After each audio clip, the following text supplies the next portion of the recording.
السلام علیکم رحمۃ اللہ وبرکاتہ۔ اعوذ باللہ من الشیطان الرجیم، بسم اللہ الرحمن الرحیم۔ حضرت انس رضی اللہ عنہ سے روایت ہے کہ رسول اللہ صلی اللہ علیہ وسلم نے فرمایا کہ جب تم اپنے بستروں پر پہلو رکھو اور سورہ فاتحہ اور سورہ اخلاص پڑھو تو موت کے علاوہ ہر چیز سے بے خوف رہو گے،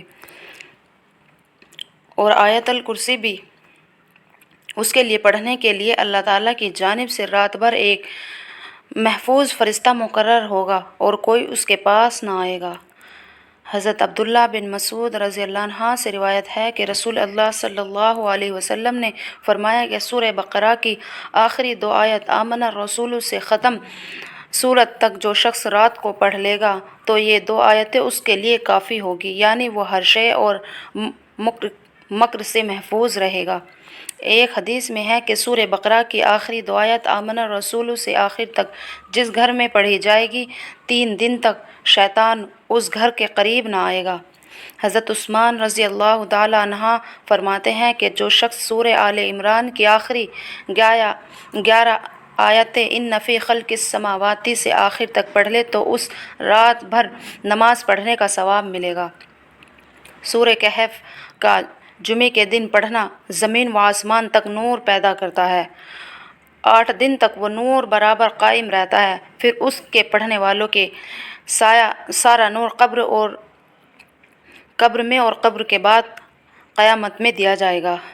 ایک روایت میں ہے کہ جس نے سورہ سجدہ اور سورہ بقرہ کو مغرب اور عشاء کے درمیان پڑھا گویا اس کے لیے لیلۃ القدر میں قیام کیا۔ ایک روایت میں ہے کہ جس نے ان دونوں صورتوں کو پڑھا اس کے لیے 70 نیکیاں لکھ دی جاتی ہے اور 70 برائیاں دور کر دی جاتی ہے۔ ایک روایت میں ہے کہ جو شخص سورہ یاسین کو صرف اللہ کی رضا کے واسطے پڑھے اس کے پہلے سب گناہ معاف کیے جاتے ہیں۔ جو شخص نے شب جمعے کو سورہ دخان پڑھا اس کے لیے 70,000 فرشتے استغفار کرتے ہیں اور اس کے تمام گناہ معاف کر دیے جاتے ہیں اور اللہ اس کے لیے جنت میں گھر بنائے گا۔ ایک حدیث میں ہے کہ سورہ تبارک الذی ہر رات کو پڑھتے رہنا عذاب قبر سے نجات کا سبب اور عذاب جہنم سے محفوظ۔ سورہ مزمل کا 1 مرتبہ روزانہ عشاء کی نماز کے بعد پڑھنے سے اللہ تعالیٰ فاقے سے محفوظ رکھتا ہے۔ جو شخص رات کو سوتے وقت سورہ فاتحہ، آیت الکرسی، سورہ اخلاص اور سورہ فلق، سورہ ناس ایک مرتبہ پڑھ کر اپنے ہاتھ پر دم کر کے دونوں ہاتھوں کو چہرے اور سر سے لے کر پیٹ اور ٹانگوں تک پھیرے، انشاءاللہ وہ رات بھر جنات و شیاطین کے سر سے محفوظ اور اللہ تعالیٰ کی پناہ میں رہے گا۔ السلام علیکم رحمۃ اللہ وبرکاتہ۔